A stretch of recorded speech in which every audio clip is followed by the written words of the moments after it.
in the midst of a huge transformation where our peers, communities, and workplaces are all really melding into one. Welcome to Reimagining Company Culture. My name is Christina Giordano, she, her, and hers, and I am the Senior Partnerships Manager here at AllVoices. Today, I am very excited to welcome our next guest onto the interview series, Jessie Wusthoff. She is the Diversity, Equity, Inclusion, Belonging, and Organizational Health Specialist. Jessie, thanks for being on the show. If you want to share a little bit about yourself for our listeners, including your pronouns and when you were younger. Do you remember how exactly you answered the question, what do you want to be when you grow up? Absolutely. It's exciting to talk to you today. My name is Jessie Wusthoff. Pronouns are she, her, hers. What I wanted to be when I grew up, I at one point wanted to be a ballerina. I do remember that, but I think I was the one kid who just wanted to do random things and didn't think long term, which is a little similar now. But I was just trying to live my best life when I was a kid and doing that kid thing. Sounds like a good way to go about it. I love asking folks the question of why or where did you think you'd be 20, 30 years from now as well? How do you think your personal journey has really led you to be in this diversity, equity, and inclusion belonging space and organizational health specialist realm? Yeah, I mean, I think that's the big question a lot of DEIB people ask themselves, because it is hard work and you have to really know yourself to have the stamina and resilience to do it. I always knew I was different. I always, as a child, gravitated towards other people who seemed to also be on the outside. I have a visible disability, and I had a really complicated relationship with it growing up, to be honest. Sometimes I could cover and sometimes I couldn't. And really, it taught me how to read people, because disability makes people uncomfortable, and also like how to problem solve creatively. So that firsthand experience of someone with a disability definitely it drives me doing a lot of the work.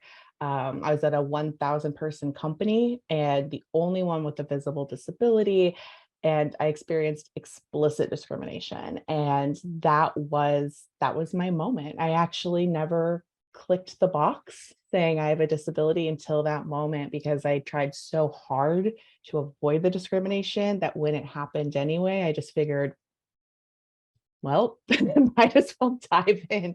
And that was when I really started speaking about disability and perceptions of disability. Why organizational health? It really just aligns with how my brain works. And frankly, when I see things fractured or pieced apart, I like to bring them together, look for the flows. And there's different definitions out there of what is organizational health. But really that adapting to change, being able to be agile is really, really important when you're doing DEIB work. And so that systemic change needs the agility, and you need strong organizational health to have an equitable company. So it all really fit together for me.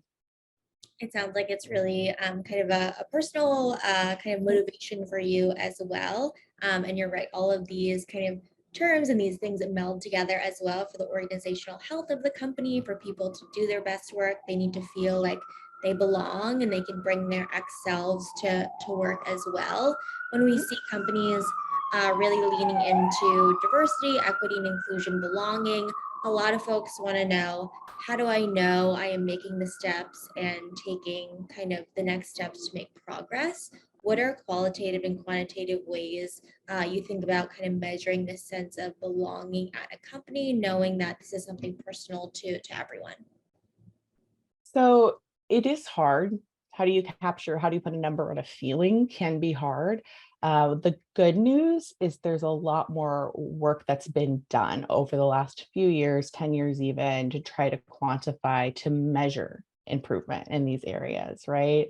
So I really do believe you need multiple data sources. You need the informal stories, and you need the survey. You got to do the survey. And I like focus groups as well, because the reality is different people are more likely to share their experience in different platforms, whether it's a focus group or a one-on-one convo or a survey, right? So when they all match, it's nice and easy, but sometimes you do hear different experiences. And that's why I think it's really important to make sure you have your informal inputs and your formal inputs. and listening to the stories. I think it's hard sometimes because you want to make sure you're not assuming the loudest voice is the consistent experience. So that goes back to lots of different ways for different voices to be heard. So my big recommendation, and a lot of platforms are trying to figure out how to do this right now for companies, is looking at we look at hiring data in some way, we look at engagement data in some way, and ideally you're looking at retention data and exit data, but putting it all together is so important to understanding like what is the experience and what are people coming for and leaving due to or leaving for. That can be really, really important. I do think that it sounds so easy, but often people ops like silo out some of these different surveys. And so the terms aren't really matching, and the options aren't really matching. And that's where people end up not being able to use a lot of data that they have as meaningfully as they could. So I definitely recommend that. And look at what's out there that's new. Platforms like Techwitable, I really, really like. It's a way to get some data trends that you really don't have another way to get, where you have like an ombudsman who's talking to people about their experiences. They might not want to start an investigation around yet. Things like that can be really helpful too. Belonging is layered and complicated. It is complicated, it's layered, and you have to look at those multiple data sources as well and give opportunities for people to raise their hand in different ways. Somebody might feel comfortable raising their hand in all hands or going up to the CEO, but Yep. often than not, a lot of folks are not comfortable doing that or having a one-on-one with their manager, or using a platform as well. Mhm. In terms of accessibility in the workplace, one stat found that there is an estimate between 3 and 26 million Americans in the US that have a visible or hidden disability, as we were talking about as well. And also the disability community is the only minority group that anyone can become a part of at any point in their life, which I think is Mhm. also interesting as well. Have you seen companies really recognize the nuance of the disability community, knowing that no group is a monolith, and really show up and have those accessible resources so nobody has to experience that discrimination as you were talking about, and people are really educated? So I honestly have not seen a lot of companies understand the diversity within disability. And I think companies are just now starting to understand the diversity within any group, any underrepresented group, marginalized group.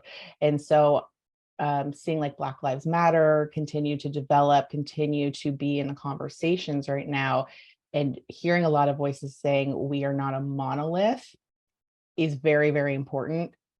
And within the disability community, it's very, very important. And within gender identities is very like it's a thing to understand. No group is a monolith. A lot of the words we use when we are talking about diversity, for example, are almost meaningless. They mean too many things to really be clear what they mean, right? So when it comes to disability, what I do see more people starting to understand and talk about is invisible disabilities, perhaps versus visible disabilities. Many people have both invisible and visible disabilities. So I do think the companies that understand their role in making sure employees can succeed at their company are ones who have the resources ready. So understand, like, have your contact list of ASL interpreters, have a short list for ergonomic equipment, not because it has to be the keyboard people buy, but you're just making it easier for people to get what they need. Little things like that, to me, signal that a company understands they can make things pretty simple and pretty easy to succeed around making certain kinds of accommodations that are tangible. Most people, like a lot of people, I shouldn't say most, don't actually need an accommodation. So there's also a lot of things to understand around that. Companies hear the word and they tend to think dollar signs, and the stats will show you it's not, that's actually not the reality. Average accommodation costs, I think it's like $300. It's not much, right? So really understanding, have the resources ready. It's not a lot of work. You don't have to be reactive. Reactive is stressful for everyone in all situations.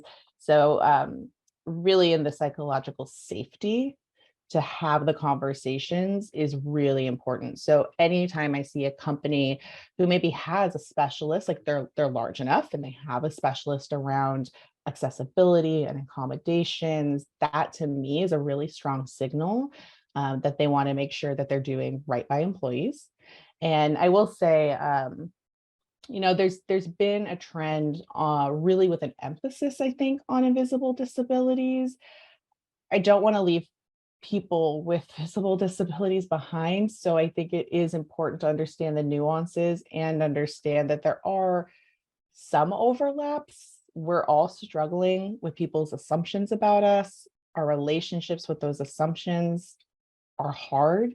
And then, even if you have the same descriptors or diagnoses, your experience could be quite different. So understanding where our experience overlaps and where it is really different is something within the community I'd love to see us continue to progress and understand better. So I haven't really had, I don't really have a lot of great examples of companies thriving in these ways, but, even when they see product development, like they truly understand, like 20% of the population has a disability. There's a pretty good market share in that too. So really understanding we are a notably sized group and having product development include people with different disabilities, that to me also is a pretty positive signal too. Yeah, really wanting to be proactive around having conversations, having the resources ready, as you were talking about with accommodations. And it's never too late to start having those conversations as well, and make sure that your workplace is equipped to be really accessible and create that psychological safety too. I know you mentioned that a lot of different companies have not been excelling in this realm, but I know kind of in other spheres, like for example, Human Rights Campaign has their annual Corporate Equality Index, which is published. They have a pretty strict criteria around employers who really support and authentically empower LGBTQIA plus employees. Similarly, B corporations or B Corps have a criteria around measuring companies' entire social and environmental impact as well. Are there kind of benchmarks that you look to, or kind of a rubric with tangible items that we have talked about as well to assess an employer's accessibility that you would recommend, or kind of resources you would look to there? It's an important question because it's a subject matter expertise most companies don't have, and they don't know where to start. And it's by far the number one question people come to me with as a consultant. We don't know where to start. Where do we start? So something like Disability In, which is disability:(IN), is an organization that has the Disability Equality Index. So very similar to what you just described for the Corporate Equality Index, but obviously specific to disability, policies for employees, external facing, like it is a hodgepodge, but it's a great place to start. You can see the questions. You don't have to, it's a small fee when you opt in to take it officially. And if you get, and I'm not sure if this will be the case in the future, but the first couple of years, if you get below a certain score, they don't publicly publish because a lot of companies get really nervous when they take these surveys. So for better or worse, that is a notable strategy to get people to dive in to really assess. And the support we had when we did the index at one of my companies was really strong from the organization. So starting there, very efficient, saves you time. They give you the resources, and I liked a good number of the questions, a couple I hadn't thought of actually. So it was great.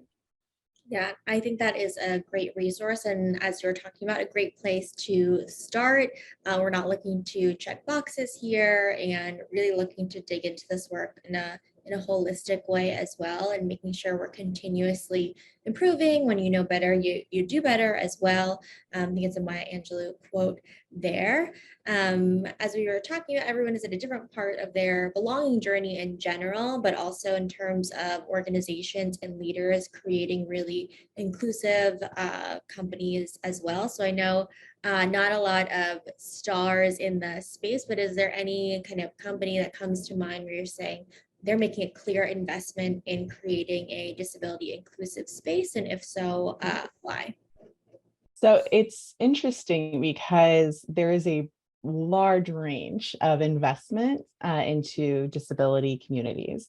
Uh, Companies like Microsoft really invest funds, and they understand that they're a tech company that is in a position that they can advance tech, have whole teams that are diverse working on this work.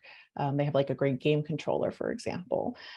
So when they have the product development done well, when they have internal employee resource groups that have existed for a while, I know they've done some good robust training, things like that is like a suite, right, of offerings. Even Facebook, for better or worse, actually is one of by far the more accessible platforms, and they have diversity within that team too. Now that's one team at a large company, so I'll leave it at that. But I do see when you have diverse teams working on products that reflect their community, that's pretty powerful and actually means something. No one should assume they know what's right for a group that they're not a part of. You have to be sure you're doing it responsibly. And so that to me is a positive signal. And I think the companies really doing the best are the ones who have thought about it for a long time. Companies like Microsoft didn't start this journey 10 years ago. Like they've been doing it. So like with all equity, inclusion, diversity, belonging work, if you aren't actively building it, then you are acquiring debt, and then it gets so overwhelming and becomes really pushing a huge boulder up a hill. And so most companies say we're not ready to do that, and they don't understand they're acquiring the debt that's going to make it even harder to really course correct. So companies that are doing accessible design have representation early on. I've been at companies that had 11% representation, and I've been at companies that had like 1% representation. And it was the older company that had the 1% representation. So understanding how important these things are from the get-go is pretty key. And that's what I see with some of the tech companies I mentioned. Yeah, it definitely comes back to really being intentional and being meaningful. And again, being proactive in these conversations and not waiting for something to be perfect, but really trying, investing, course correcting, iterating on something as well. And you don't have to know everything.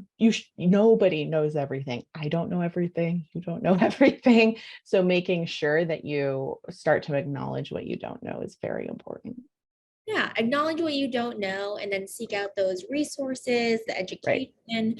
I do want to pivot the conversation a little bit too, and this is related to what you were talking about earlier around like one team being a really good example at a large organization. A lot of teams or departments, the culture is really representative of what the manager or the leadership team does.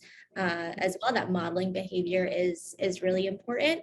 And managing across difference is also something that a lot of folks are talking about as well, and kind of managing conversations around workplace conflict, which I also think is inevitable and not necessarily a bad Mhm. conflict arises.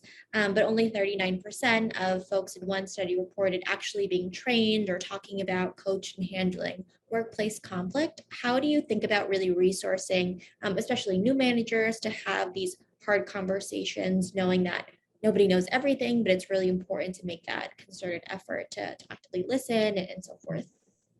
And it's funny because I saw 39% and I felt like that might be high.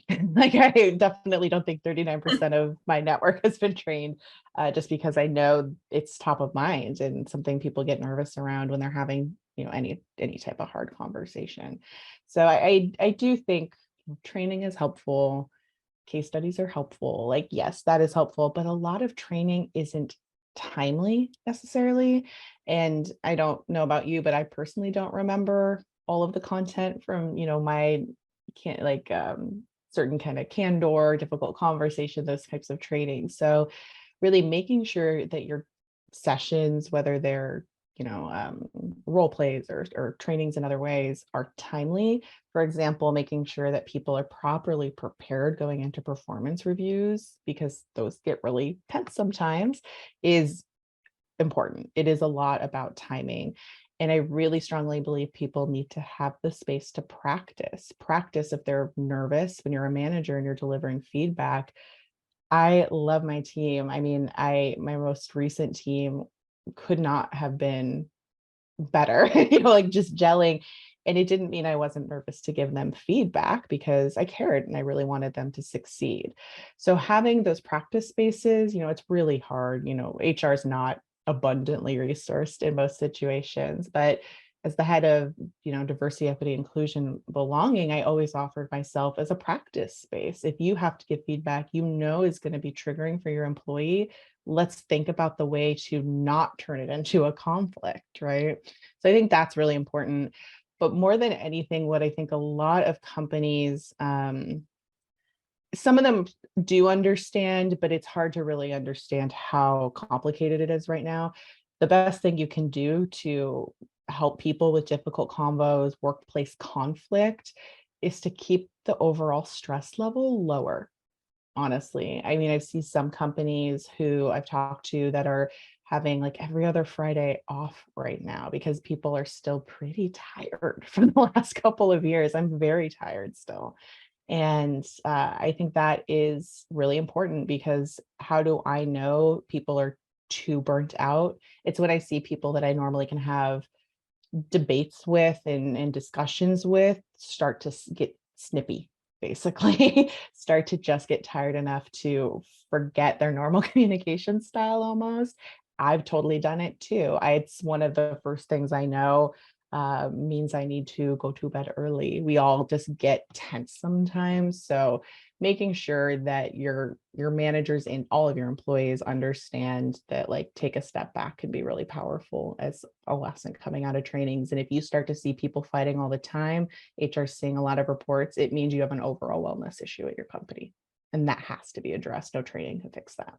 Absolutely. And I think this also relates to having that self-awareness to really check in Mhm. with your team, to check in with yourself, see if you're asking those open-ended questions as well, and really keeping a pulse on what's happening on your team, with your people, that's work-related, not work-related as well. As you were talking about, a lot of folks are burned out in general. And I think, this definitely relates to something we've been seeing across LinkedIn and the news. I think it's sprouted from TikTok as well around quiet quitting. I know you and I were talking about this a little bit, but I want to open it up to a broader question around what your thoughts are about quiet quitting and impacting the people, talent, employee engagement space. Important concept, terrible name, basically. I don't, the word quitting obviously is going to be triggering a lot of people that leadership that needs to understand this concept. The reality is I prefer the phrase acting your wage, and we are in a culture, and being in the Bay Area, I'll just call it out. It is normal to work yourself to exhaustion, and should not be normal. So I love the concept. I definitely, at my life stage, am learning very different boundaries, and ambition and boundaries really go head to head. So I love this idea of flagging the fact that it's not unusual for companies to ask people to do work at the next level, and asking people to do more and frame it like they're fortunate to have this opportunity, when the reality is um, it's getting unpaid labor, and that's not acceptable, right? So I do think there's something there. I do think there should be opportunities to stretch and grow, but there should be some sort of exchange on what people are working on when you're providing those opportunities, instead of you just add and you add and you add. So I love people seeing boundaries. My big lesson from the last couple of years has been life is short, and I don't want to be tired. I was fortunate enough to work with seniors for about 10 years at different community centers. Loved it so much. And, as people reach different life phases, I never heard a single one say, I wish I had worked more, right? It's not a thing, right? So I do think a lot of people like to work, and I respect that. I like to work, to be honest. I like having different kinds of meaning in my day, but it's not just what I'm doing from 9 to 5 or 9 to 7, whatever it is at your company. So I definitely love the concept. I think it's really key that we have boundaries. And this is a really great opportunity to reset what the word boundaries looks like at companies. So I like to think of it as like healthy boundaries. Quiet quitting to me is just like waiting to get fired. You're just kind of waiting out. Like there's quiet, what is it? Quiet firing is a new thing that we're hearing more about now. And that is toxic as I think you can get, quite frankly. It just doesn't feel respectful. And one of my top 3 values is respect. So quiet quitting, you can do it. You can be there for your team and you can be there for the company, as is your role. Mhm. I am definitely a fan of healthy boundaries in any relationship, and your work relationship should not be different as well. That's boundless and really checking in if you're feeling burnt out, if you need to have conversations with your manager in the role of work in your life, which I'm sure has changed in many people's lives over the past few years as well. Jessie, I know our time is ending together. Is there anything that you would like to share that I didn't specifically ask, or underscore any kind of key insights you hope people bring with them today? The number one thing people need to understand around any of this work is that it's gonna be uncomfortable, and that's okay. No one ever died from being uncomfortable. It is uncomfortable work. It is hard work, and it's work that's not optional. It's really not.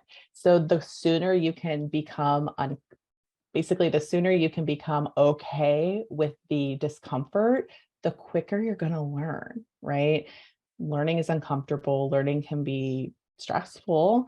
And if you hadn't learned, you wouldn't be where you are today. So why not keep learning? So really keep learning, keep knowing that none of us know everything, have that humility and resource the work. I think those are great calls to action to end our conversation on. Jessie, thank you so much for being on Reimagining Company Culture this afternoon. I appreciate your time. Of course, and as a reminder for folks who are listening, at AllVoices, we really believe in employees and employers being seen, heard, and understood, and know it's a requirement for the business to really succeed overall. Have a great rest of your day, everyone.